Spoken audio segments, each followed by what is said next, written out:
Let's be real. Life gets busy. You want that deep knowledge, maybe get your head around some challenging ideas, but wading through hours of content, probably not top of your list. Yeah, who has the time? Exactly. So, welcome to the deep dive. We do the heavy lifting for you, pulling out the core insights from compelling material. Think of us as your insight filter. We dig into impactful stuff and boil it down to what really matters, those bits that can actually shift your perspective. And today, we're doing a deep dive into a really powerful video conversation. David Goggins on the Art of Charm podcast. It was originally up on YouTube. Oh, Goggins. Yeah. Right. I mean, this is a guy who basically personifies pushing limits. We're talking incredible physical feats, sure, but maybe even more so, incredible mental endurance. It's a mindset that kind of rewires what you think is possible. Totally. And his story often hits people with this initial, disbelief. The interviewer even said himself, his first reaction was, this guy cannot be for real. It really makes you question your own assumptions about capability, And that's exactly why we're digging into this today. Yeah. Maybe you feel a bit stuck or you're up against something that feels, well, impossible. Or maybe you just feel like there's more in the tank. Goggins' perspective, it's raw, it's intense, and it gives us a lens to look at our own mental blocks, those limits we often put on ourselves without even realizing it. So our mission here is to pull out the actionable stuff, the mental tools he uses. Okay, let's unpack it then. One thing that jumped out right away was how the interviewer himself was changed by it. Oh, yeah? Yeah, he said just hearing Goggins talk made him immediately change his morning routine. Like the very next day, he was up and working out differently. Wow. It just shows how much impact a powerful perspective can have, right? On actual daily habits. It really does. And then Goggins drops this line, it's almost like a challenge. Whatever you don't like doing, do it. Oof. Yeah. It's jarring, isn't it? Because we're so geared towards comfort. This idea of leaning into the discomfort, that's a different way to think about growth. Definitely different. And what's really fascinating is where this drive comes from. Goggins actually talks about creating the Goggins persona. An alter ego, almost. Kind of, yeah. He built it specifically to overcome his own stuff, being introverted, social anxiety, feeling insecure from his past. He said he was a soft kid, got beat up. So it's not just about being physically tough. It's like building this mental fortress against your own vulnerability. Exactly. He even talks about this inner conflict, between the real David and Goggins, where Goggins is the one doing these insane things that real David can hardly believe. That's incredible. And here's something really important for you listening. Goggins warns people not to just label him a super freak. Why is that? Because if you do that, you give yourself a get-out-of-jail-free card, he calls it. You can just say, oh, well, he's different, and then you don't have to face your own potential. I see. It becomes an excuse. Precisely. He really hammers home that his achievements aren't magic. They come from the daily grind, the constant fight against wanting to quit, wanting comfort. It's about showing up every single day. That consistency.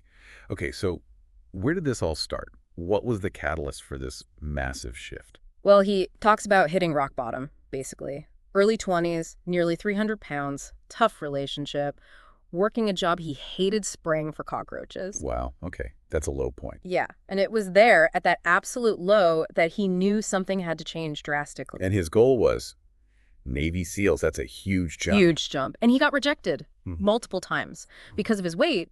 And one recruiter apparently told him it was also because he was black. Seriously? Yeah. Took him 7 tries before one recruiter finally saw something, gave him a shot, but with this, almost impossible condition attached. Which was? Lose 106 pounds in under 3 months. 106 pounds? Yes. In less than 3 months. That sounds physically impossible. Right. And Goggins himself admits, at that point, it wasn't some burning desire to be a SEAL that drove him initially. It was more just the stark realization that his life couldn't continue the way it was. It was unsustainable. And then came that moment, the real turning point, the cockroach job. Yeah, after a particularly bad day, he just quit, drove home, and decided right then, I'm going to run 4 miles, even though at the time he could barely manage a quarter mile. Just decided. That first small act of defiance, that commitment, that's what kicked it all off. It really highlights that feeling we all know, right? Yeah. Facing something huge, that voice telling you to just give up. Totally.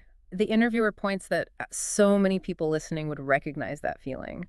Goggins gets it. He talks about how easy it would have been to just stay on the couch with a milkshake, overwhelmed. Yeah. And he also brings up how we tend to shy away from tough truth. Like, we don't want to tell someone, hey, you really need to step up. Right. We avoid being the bad guy. But Goggins argues that coddling yourself, ignoring that critical inner voice, that actually holds you back. So for him, the answer was to become his own toughest critic. No more excuses about his past, his childhood, the bullying. He just owned it, looked in the mirror, and confronted the reality of his situation. Taking full responsibility. Full responsibility. And that fueled the action. Like, he'd call the recruiter constantly, updating him on his weight loss.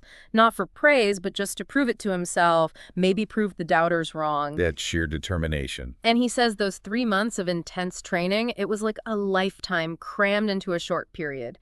He learned how to take all those insecurities, all those fears, and actually use them, flip them into fuel. Okay, let's talk about that. He has this phrase, taking souls. Right. What's that about? Yeah, taking souls. Wow. It's about finding strength when others around you are hitting their limits. In these extreme challenges, when he sees others fading, hurting, he uses that as fuel to push himself even harder. So it's like feeding off their exhaustion. Not in a malicious way, he clarifies. It's a mental tactic. When his own body is screaming stop, when the pain is overwhelming, he looks at the shared suffering, and it helps him find another gear, basically. Tap into reserves he didn't know he had. It's a way to quiet his own internal quitting voice. Interesting. And that ties into his 40% rule. Right, exactly. The idea that when your mind says, I'm done, I can't, you've probably only used about 40% of what you're actually capable of. Your mind is trying to protect you, putting up premature stop signs. So it's like a built-in governor that's set too low. Precisely. And he insists we have more control over that governor than we think. We need to actively push against it, reprogram it. So, for you listening, maybe that means pushing just a little bit longer in a workout when you want to quit, or staying with a tough problem for 5 more minutes, knowing there's likely more capacity there. And it's not just about being born tough or athletic. He talks about struggling to run just over a mile at the beginning. Right. Despite becoming this ultra-marathon guy later, it really shows how much of it is mental. The physical follows the mental. Which brings us to open-mindedness. You have to believe it's possible first. Absolutely. If you go in thinking, I can't, well, you've already lost. You have to be open to the possibility before you can even figure out the how.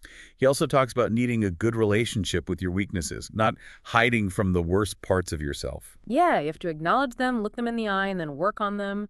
You can't ignore the stuff you don't like about yourself. And deal with that constant inner chatter, right? The excuses the mind makes. Oh, yeah. He calls it a constant conversation. Your mind is always trying to find a reason to quit, to take the easy way out. You have to consciously, actively push that voice aside, day after day. How does he do that? He says he became a master of his mind. By always being ready with the answer to why. When that urge to quit hits hard, you need a powerful reason why you're doing this. If your why isn't strong enough, you'll cave. It's not just about positive thinking then, like affirmations and stuff. No, he kind of pushes back on that. Says visualization and self-talk are fine, but they need to be backed up by proof, by actual past effort, times you did push through. He calls it his cookie jar, remembering past successes, past suffering overcome. Empty talk doesn't cut it when things get really hard. Okay, let's loop back to breaking bad habits, like with his initial weight loss. He mentioned we often fail because the big goal seems too far away. Impatience kicks in. Right, so his approach. Focus on the small wins. Celebrate them. Losing 5 pounds that week, that's huge. Acknowledge it. Enjoy it. Instead of only focusing on the 106 pounds down the road. Exactly. Find satisfaction in the process, in the moment, not just dreaming about the finish line. Especially now with our instant gratification culture, those small victories are crucial for momentum. He also brings up detachment.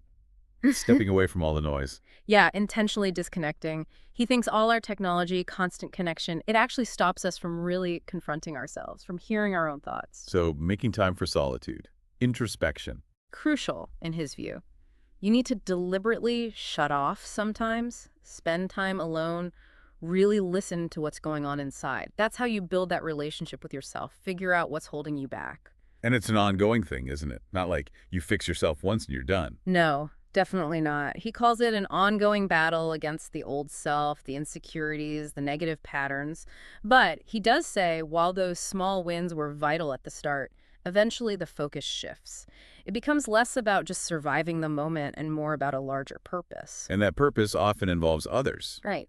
doing it for something bigger than yourself. Absolutely. He talks about the power of doing things for the guy next to him, for mankind. He even connects the rise in anxiety and suicide rates to maybe a lack of these foundational values, the sense of contribution. That's a powerful point. He mentioned receiving an award, the Americanism Award from the VFW. Yeah, and how that experience made him realize the real trophy isn't an award, it's self-discovery. Being okay, actually happy with who you are deep down, regardless of what anyone else thinks. And part of that is giving back, helping others find their own way. Which kind of leads into his book, Can't Hurt Me. He decided to self-publish, right? Despite big offers. Yeah, which is fascinating considering he describes himself as a major introvert, terrified of judgment because of his past. So writing a book, doing public speaking, that was way outside his comfort zone. So why turn down the big publishers? He felt the story was too personal, too valuable to just sell for money. He wanted control, wanted to connect directly with people, impact over profit, basically. And the book itself, it's not just for people who feel like underdogs. No, he says it's for anyone who wants to understand their own mind, push their own limits. He talks about finding your individual equation, your personal 3.14, he calls it. Meaning, what drives you is unique. It's not some generic 5-step plan. The book is meant to help you figure out your own specific motivators, your own internal code. That makes sense. And speaking of control and focus, how does he handle something like social media? Seems like a potential distraction. He's super disciplined about it, like 1 post a week. Yeah. And it's focused on the audience, not him. Spends very little time actually engaging. His priority is his own growth, not chasing likes or validation. That discipline again. He really connects physical discipline to mental toughness, doesn't he? Oh, absolutely. He calls pushing yourself physically the #1 factor of life for building that mental steel. The feedback is instant, right? You push, you hurt, you adapt. That translates everywhere else. And the morning mirror, what's that? It's symbolic. Confronting your reflection first thing, controlling that image, that mindset, starting the day ready to fight, basically, not letting the day happen to you. His own routines sound intense. Yeah. Morning runs, which he hates. Yep, doing the hard thing first. I don't know. And then his nighttime routine, 2 to 4 hours of stretching. 4 hours.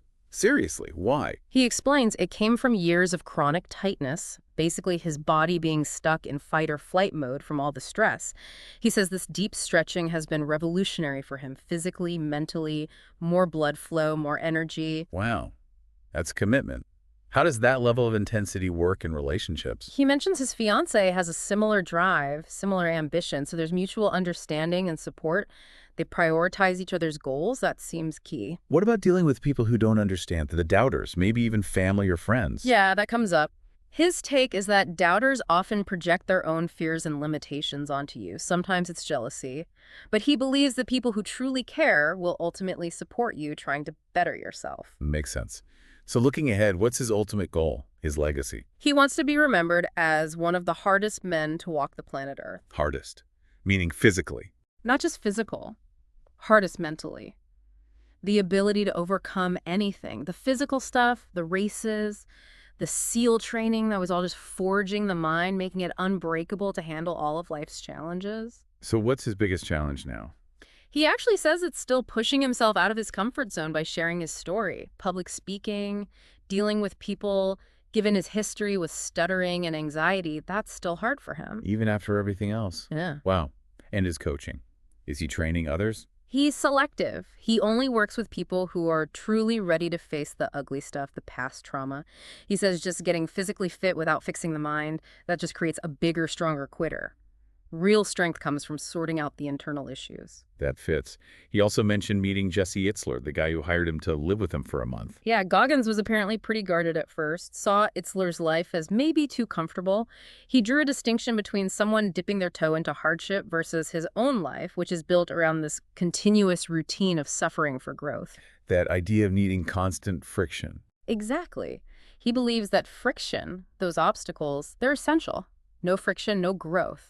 That's a core piece of his philosophy. Okay, so let's try and wrap this up. The key takeaways here. I mean, the sheer power of the mind is huge. Definitely. And the need to face self-doubt head-on. No excuses. Right. And that discomfort isn't just something to endure. It's actually necessary for growth. You have to push into it. Plus the importance of self-reflection, tuning out the noise, and figuring out your own unique why, your individual equation. It all paints a picture of radical self-ownership and mental discipline. Yeah, and maybe the biggest thing is understanding that feeling uncomfortable is actually where the potential lies. It's the signal that you're on the edge of growth. So for you listening, maybe think about this. Where are you playing it safe? Where is that internal governor holding you back? Yeah, what's one small thing, maybe something that feels a bit uncomfortable, that you could do to just nudge that limit? Like Goggins' first quarter-mile run. We definitely recommend checking out the original video interview if you can. And his book, Can't Hurt Me, is widely available. On Amazon, for instance. It goes much deeper. For sure. And just to leave you with something to chew on, what specific governor are you letting limit you right now? And what might actually be possible? What other world could open up if you started to challenge it? Even just a little bit, something to think about.